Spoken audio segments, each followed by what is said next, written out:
भाइयों मेरे नए ब्लॉग में आज मैं आ गया हूँ अपने घर पे। आप देख सकते हैं चारों तरफ, और मैं अपने घर पे आ गया। मैं सोचा कि चलिए यहीं पे ब्लॉग बनाता हूँ। करीब मैं 8 बजे के करीब यहाँ पे पहुँचा और मम्मी बोली कि जाओ दर्शन करके आ जाओ। तो मैं सोचा था कि आऊँगा तो मंदिर पे अपने जाऊँगा दर्शन करने के लिए। तो आपको मंदिर की जानकारी सुन के बहुत ही आश्चर्य होंगे कि यहाँ की कुछ रहस्यमयी बातें हैं जो कि आप सुन के एकदम आस्था से परिपूर्ण हो जाएंगे। तो चलिए वहीं के बारे में बताते हैं आपको। मैं कुछ चीज़ें अभी आपको बता देता हूँ कि इस मंदिर का उल्लेख मतलब स्कंद पुराण में मिलता है। यहाँ ब्रह्मा जी ने स्वयं यज्ञ करके भगवान भोलेनाथ को यहाँ पे बुलाया था, तो कहीं से लाए नहीं गए, वो स्वयं यहाँ पे पाताल को भेद के स्वयं विराजमान हुए हैं। और मान्यता है, कही जाती है कि यहाँ पे मतलब दो गाँवों में विवाद था, बहुत पहले से विवाद था। दो गाँव में, दो गाँव रेहटी डिगुरपुर में विवाद था कि ये मंदिर किस सीमा में, किस गांव की सीमा में आता है। और हुआ क्या कि मतलब दोनों पक्षों में यहाँ तक नौबत आ गई, खून खराबे तक नौबत आ गई।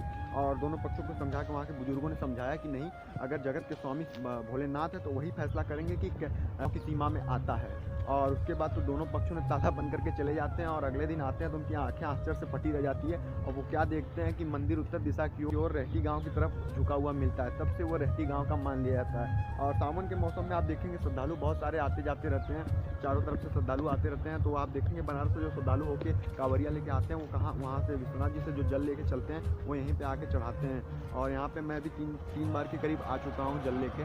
और 3 बार मैं, पापा, भैया, ये लोग 3 लोग वहाँ से 40-50 किलोमीटर का दूरी तय करके यहाँ पे आते हैं, हम लोग जल चढ़ाते हैं। तो आप सावन में आके देखेंगे, बहुत यहाँ पे आपको आनंद आएगा। तो चलिए मैं कुछ आपको चीज़ें मंदिर के बारे में दिखाता हूँ। वहाँ पे पहुँचते हैं तो कुंड दिखाते हैं। वहाँ पे एक कुंड है, रहस्यमयी कुंड है, उसके बारे में आपको वहीं चल के बताते हैं। तो चलिए पहले मंदिर में दर्शन करते हैं, उसके बाद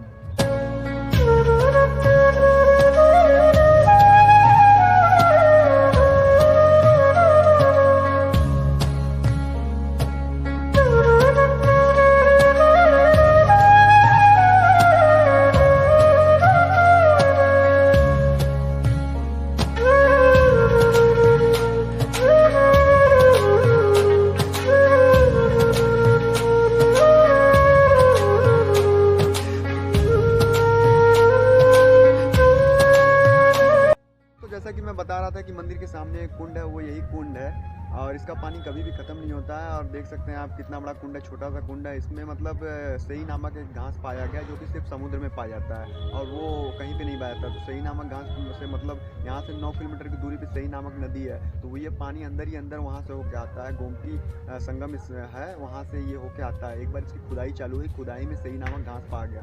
तब से अनुमान लगाया जाता है कि ये वहाँ से मतलब होके पानी सही गोमती संगम से होके सही से होके ये पानी यहाँ पे आता है। और देख सकते हैं आप कितना बड़ा है, बहुत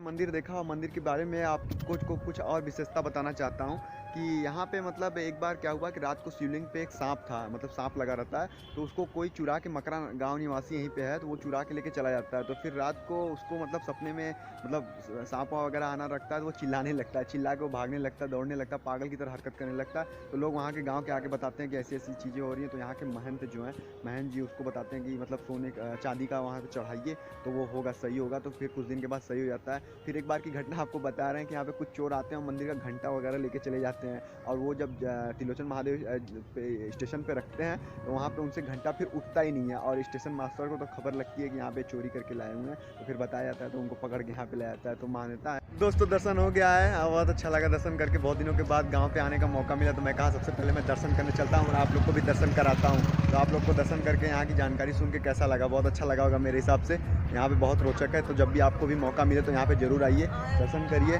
दर्शन करने में आपको बहुत अच्छा लगेगा। और यहाँ पे जो भी सच्चे दिल से मुराद मांगी जाती है पूरी होती है। तो गाइस जब भी आपको मौका मिले तो यहाँ पे जरूर आइएगा।